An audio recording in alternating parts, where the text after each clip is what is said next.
And sir మనము mutual funds గురించి మాట్లాడుకుంటూ ఉంటున్నాం కాబట్టి సార్ మ్యూచువల్ ఫండ్స్లో 100 రూపీస్తో కూడా ఇన్వెస్ట్మెంట్ స్టార్ట్ చేయొచ్చు అని విన్నాం సార్, దాని గురించి కొంచెం క్లియర్గా.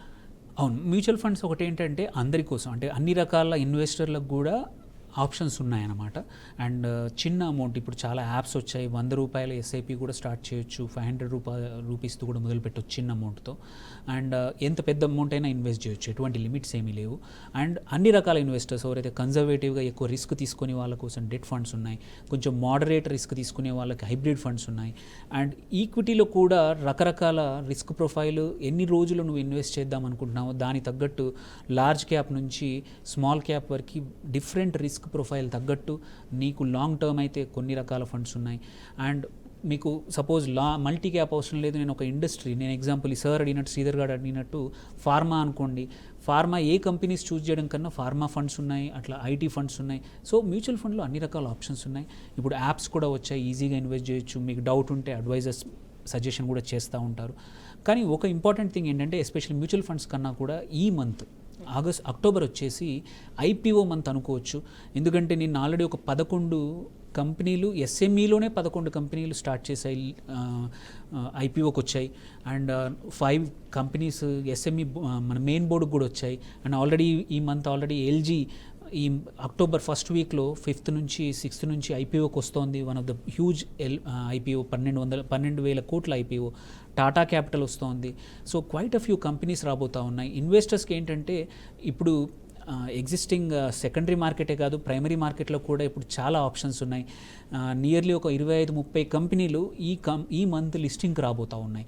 సో ఇలాంటి టైంలో ఏంటంటే ఇన్వెస్టర్స్ ఫోకస్ చేయాల్సింది ఏంటంటే స్ట్రాంగ్ కంపెనీస్ లైక్ ఎల్జీ, మంచి పేరున్న బ్రాండ్, అలాంటి కంపెనీలే. కానీ టాటా క్యాపిటల్ కూడా కొంచెం పేరున్నదే. ఇట్లాంటి మంచి పేరున్న కంపెనీస్లో అనలైజ్ చేసుకుని, ఇది ప్రాబబ్లీ ఏంటంటే ఈ సంవత్సరం ఆల్రెడీ 1,00,000 కోట్ల వరకు ఐపీఓల ద్వారా కంపెనీలు రైజ్ చేశాయి. ఇది already record, second highest first 9 మంత్స్లోనే. నెక్స్ట్ 3 నెలల వస్తున్న ఐపీఓస్కి వస్తున్న కంపెనీస్ తీసుకుంటే 2025 will be the biggest year అనమాట ఐపీఓస్ ద్వారా కంపెనీస్. దో మార్కెట్స్ యాక్చువల్లీ ఏంటంటే కాంటెక్స్ట్ ఏంటంటే లాస్ట్ 1 ఇయర్ నుంచి మోరార్లెస్ మార్కెట్స్ ఫ్లాట్గా ఉన్నాయి.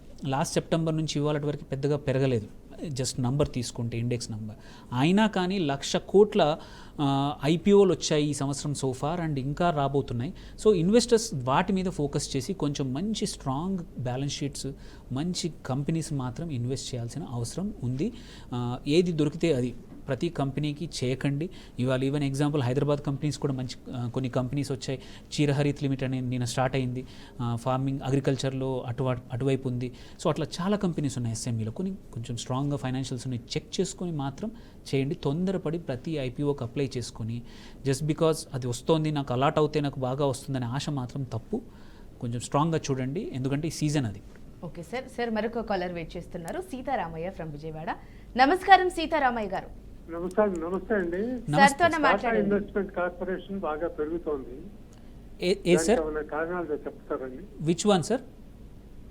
Tata investment corporation. Tata investment, yes. Check చేస్తున్నారండి. సో సార్ మీరు అన్నది నిజం. కారణాలు అనుకుంటే మాత్రం ఇప్పుడున్న పరిస్థితుల్లో చెప్పండి. చెప్తాను. ఆల్రెడీ చెప్తారా, మీరు చెప్తారా? నేను చెప్తాను. Yeah, so already strong momentum ఉంది. మీరు ఆల్రెడీ చూసాము, ఈవెన్ ఇవాళ కూడా ఒక 1.5% పెరిగింది, నిన్న కూడా బాగా పెరిగింది. కానీ ఇప్పుడు అడిషనల్గా మాత్రం మీరు తీసుకోవాలంటే కొంచెం జాగ్రత్త అండి. సో ఎందుకంటే స్టాక్ స్ప్లిట్ అవ్వడం వల్ల, అంటే ఇది ఇంకో 10%. ఇంకొక రీజన్ ఏంటంటే, మెయిన్ రీజన్ ఏంటంటే స్టాక్ స్ప్లిట్ అవ్వబోతుందండి. ఇది అక్టోబర్ 14th రోజు. సో ఆ ఎక్స్పెక్టేషన్తో కూడా చాలామంది బై చేశారు. అందుకోసమే one of the main reason for ఇది పెరగడానికి కారణం ఏంటంటే స్టాక్ స్ప్లిట్ అండి. అక్టోబర్ 14th నాడు ఉంది రికార్డ్ డేట్. సో దానికోసమే ఇది ఎక్కువగా జరుగుతుంది. అవునండి.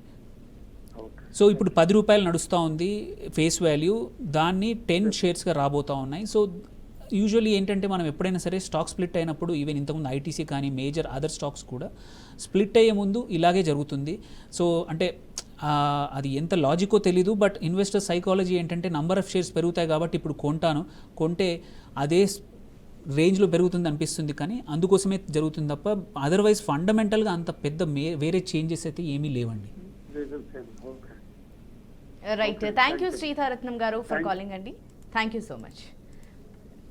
రైట్ సార్, అండ్ ఈరోజు ఇన్వెస్ట్మెంట్కి సంబంధించి సెక్టార్స్ ఏ విధంగా ఉన్నాయి, ఇంటర్నేషనల్ మార్కెట్ ఏ విధంగా ఉంది, అలాగే మెటల్స్కి సంబంధించి ఎలా ఉంది, మ్యూచువల్ ఫండ్స్లో ఎలా ఇన్వెస్ట్ చేయాలి, అండ్ ఇప్పుడు ఐఓపీ వస్తుంది కాబట్టి దాని గురించి కూడా చాలా చాలా బాగా వివరించారు sir. Thank you so much. Thank you అండి.